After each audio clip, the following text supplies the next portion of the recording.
If you were alive at the time, you likely remember exactly where you were 40 years ago when two Americans made history by walking on the moon. Today marks the 40th anniversary of the legendary journey to another world and back. Now, the first face to greet the Apollo 11 astronauts after their return to Earth was a Navy man who now lives in McDonough, Georgia.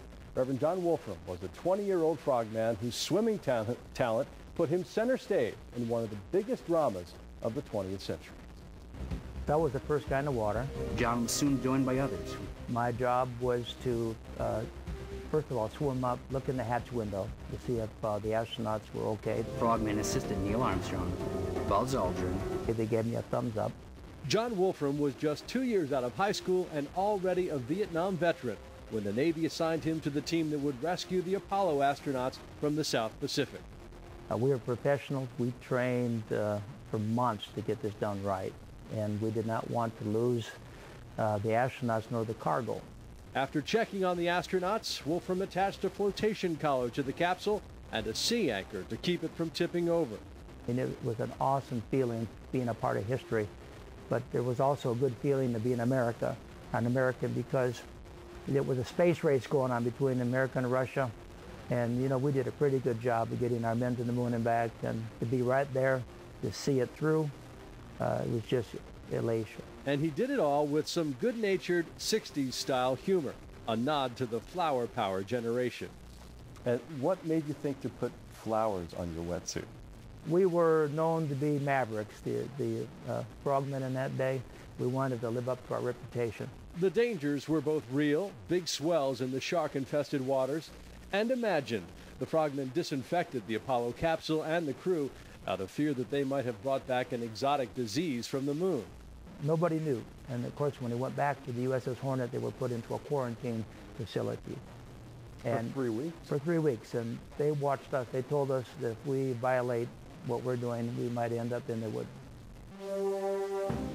His was an elite corps. 2,000 soldiers took the Frogman screening test his year. 79 were chosen for the class, and just 29 graduated.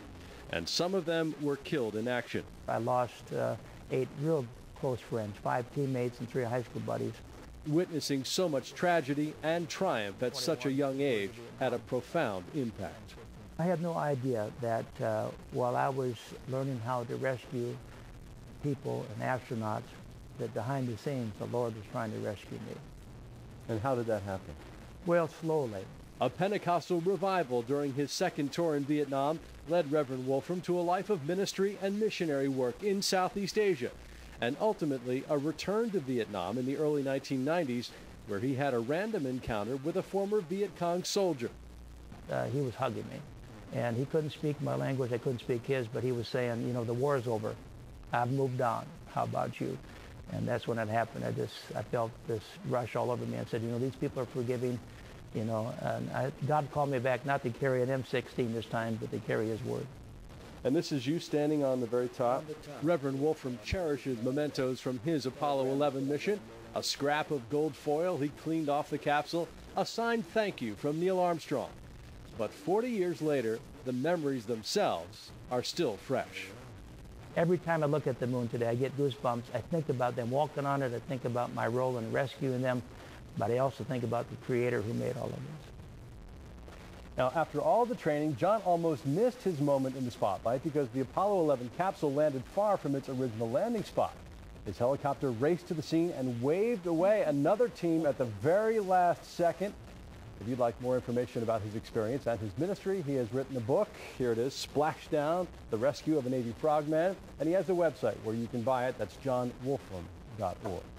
That's funny. Waved off that other crew. The Mavericks they were, right? Oh, gosh. You know, it's really fascinating to hear him talk about the elation of being there and at the same time what a somber time it was in his own personal history because of Vietnam and in the country's history, too. And only 20 years old. My goodness. Amazing. Yeah. But he's had a fascinating life since. Spent most of his time in Southeast Asia. Had a daughter born in the Philippines and has gone back to that area with a fine purpose, really. Yeah. It's good to hear his story. Thank you for sharing it.